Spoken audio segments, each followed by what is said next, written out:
நேரத்திலே இங்கே வருகை புரிந்துள்ள தபால் துறை அலுவலர் அனைவருக்கும் மற்றும் இந்த கிராமத்தைச் சேர்ந்த அனைவருக்கும் முதல் நன்றி தெரிவித்துக் ஏன்னா இன்னைக்கு எந்த துறையில் வேலை செஞ்சாலும் ரொம்ப கஷ்டம்.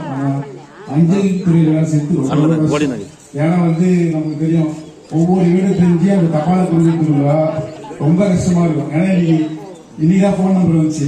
ஆனா பழைய காலத்துல கிடையாது, போன் நம்பர் கிடையாது. எல்லாமே பாய் போவோம். அவர் சொல்ல பேசிட்டாங்க. அவர் அவன் வேற ஆள் நினைச்சதே கிடையாது. அவரு எங்களையும் ஒருவர். ஏன்னா நாங்க எது கேட்டாலும் அந்த இன்முகத்தோடு எது கொடுத்தாலும் எந்த தப்பாலும் பார்த்துக்கலாம், போலாம், வரலாம்.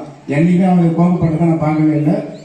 அம்மா அவங்களையும் இதுவரைக்கும் அவங்களும் எப்பவுமே சிரிச்ச முகத்தோடு தான் இருப்போம். ஏன்னா எல்லா ஃபங்க்ஷனுக்கும் பாயும் அந்த அம்மாவும் கண்டிப்பா வருவாங்க. ஏன்னா இதுவே கிடையாது. அதனால எல்லா இதுலையும் கரெக்டா இருப்பார் அவரு. ஆனா இந்த பணியை நிறைவு செய்ய நாள் எங்களுக்கு அவர் இதான் நினைக்கிறோம். நான் உண்மையிலே அவரு எங்களுக்கு ஒரு பிரதர் மாதிரி. அதனால நாங்கள் இணைந்து செயல்படுவோம். இந்த தெருவில் எல்லாரும் அவருக்கு எது இருந்தாலும் நாங்கள் பொறுமையா அவர் என்ன சொல்றாரோ அதை கேட்டு கண்டிப்பா நாங்கள் ஆர்டிஓ அந்த அலுவலகத்துக்கு இந்த ஆபீஸ் இருக்கிறதுக்கு நாங்கள் எவ்வளவு ஒத்துழைப்பு தர முடியுமோ அதையும் நாங்கள் கண்டிப்பா தருவோம். இந்த கிராமத்தின் சார்பாகவும் இங்கே கூடியிருக்கிற அனைத்து நல்ல உள்ளங்களின் சார்பாகவும் மீண்டும் ஒரு நன்றி தெரிவித்து இந்த வாய்ப்பளித்த அனைவருக்கும் மீண்டும் நன்றி தெரிவித்து உரையை முடித்துக் கொள்கிறேன். நன்றி, வணக்கம்.